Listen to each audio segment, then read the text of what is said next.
Hello, welcome to the Personal Growth Channel where I'm your host, Tami McDonald. And today I would like to bring to you some thoughts on what I think about this book that I've been reading. And I will expose the title and the name very shortly. But if you're into books, especially books that help you philosophically, that can words of wisdom that can help you in your own life to grow as a person, which is what this channel is all about, then stay tuned, because you will find that there are some interesting little tidbits in here. I haven't completely finished reading this book, but from what I've read so far, it is quite fascinating. So let's get into it.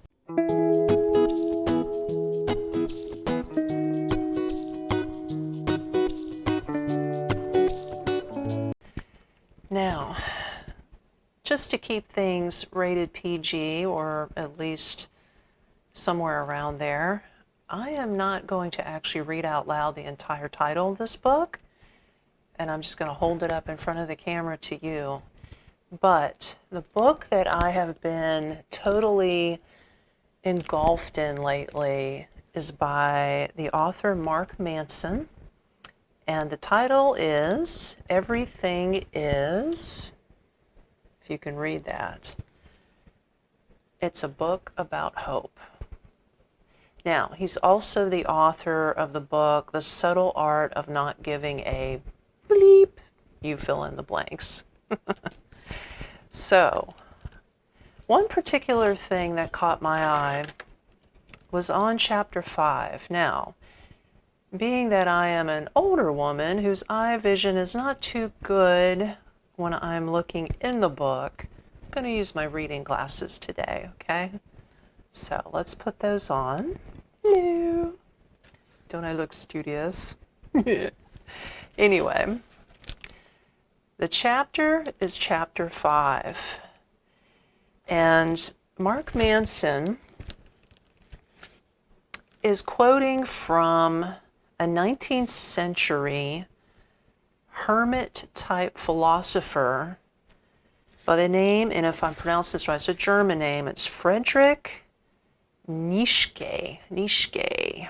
It's spelled N as in Nancy, I-E-T as in Tom, C as in zebra, S-C-H-E. And you may know this person, 19th century hermetic philosopher.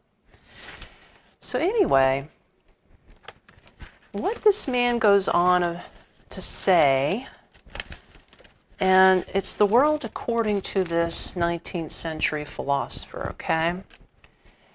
What Nietzsche says, for lack of better pronunciation, he says there's two types of people in this world.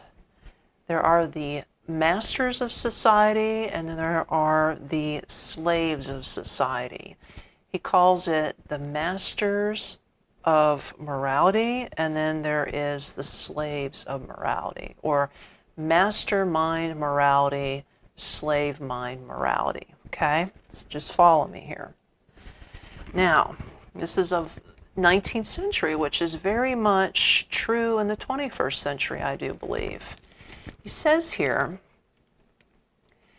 that the elite, or the masters of society, as they have almost complete control over wealth, production, and political power, he calls the working masses the slaves of society, because he saw little difference between a laborer working his whole life for a little sum of money and slavery itself.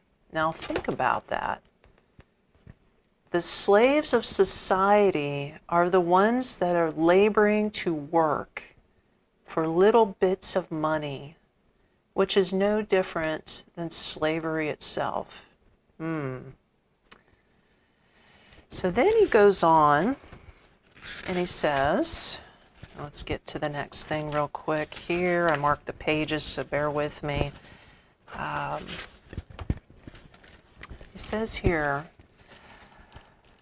so back, in the 19th century, religion was the one thing that everybody leaned on, because there wasn't much growth back in those days. In fact, there wasn't much human growth on technology or anything in a human lifespan, let alone the last 10 years of their life like there is now, right? But when science came along in the 19th century, as he said, quote unquote, shit got cray-cray. So he says that with the microscopes and the printing presses and internal combustion engines and cotton gins and thermometers and finally some medicine that actually worked, people were able to use better tools, had access to more food, were healthier, and made more money. So what happened? You actually had the ability to look back and see progress, see growth happen. It changed how people viewed the future. It changed how they viewed themselves forever. And then he says, quote, now you didn't have to wait until death to improve your lot, as you did when you relied on religion. You could improve it here and now. And this implied all sorts of wonderful things. So, freedom for one, how are you going to choose to grow today? But also responsibility. Because you could now control your own destiny, you had to take responsibility for that destiny. And of course, equality. So, let's break that down a little bit. You can improve the here and now. You had freedom to choose how to grow today, and you could control your own destiny. Okay? We didn't have that back in the 19th century. We didn't have that as we do now. And now, in our own lifetime, we are seeing so many changes. Like me personally, I have in my lifetime just now, and I'm only 51, I remember growing up with a black and white TV in the house and then getting a color TV where I was the remote control because my daddy wanted to change the channel, but he'd send me to change the channel, to having a TV, a color TV with a remote control. I mean, let's face it. And then me, when I was a teenager, I loved music. I didn't have Xbox and cell phones and all the things that kids have today. I just had one of those round turntable record players, if you can remember that far back. And, you know, I had a set of headphones. This was back in the 70s, and I could jam out to my music. And look how far music has come since the 70s. Now, record players are pretty much obsolete. They're considered relics. They're considered just something fun to have around the house, but not a necessity. So these are just the few examples of how growth has changed in our own lifetimes. We have seen so much growth in our own lifetime than the entire human race practically has seen. So it's no wonder that people can't keep up with technology, and you know, we're deep into social media and how we look at progress as wonderful, but yet we're isolated and we're alone. But the main point I want to get across on this is that, and I think that's it. That's all I wanted to pull out of the book. So, very good book. I recommend it. Again, Mark Manson, everything is beep. But it's a book about hope. But what I want you to get out of this, what I want to tell you, is if now we are in control of our own growth, if we are now in control of our destiny, why aren't we doing anything about it? Why do we still cling on others to teach us or to tell us what to do with our lives? Why do we still have the slavery mentality versus having the master mentality? What keeps you from becoming the master of your destiny?